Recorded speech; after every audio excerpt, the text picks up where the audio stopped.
I was not there by his appointment, however wonderful that is to having a presidential appointment. I was there at the election of my peers. And as he was graciously welcoming us, as I mentioned, I felt really crowded on my chair. It was packed, it was crowded, I was squeezed in. I never had that feeling before. And then all of a sudden I realized that sitting on that chair with me in that room were all the suffragettes. Elizabeth Cady Stanton, Lucretia Mott, you name it, they were all there. I think even Sister Julie Béliard probably was sitting there too. Susan B. Anthony, Sojourner Truth, Alice Paul, they were all on that chair with me. It was very tight. And I could hear them say, "At last, we have a seat at the table." I realized that this was unlike any meeting I had ever been before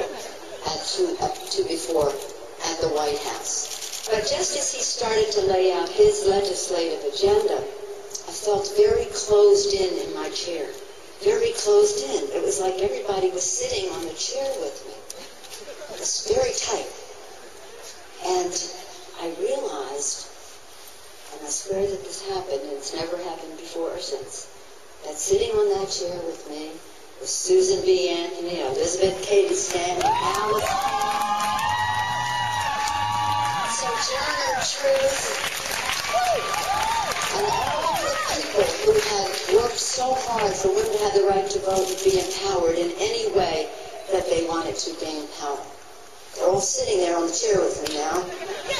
And then I hear them say, "At last, we have a seat at the table." And then they were gone.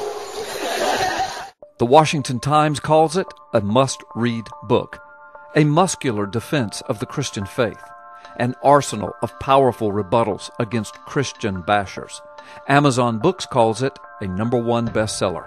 I call it blessed and used by the Lord.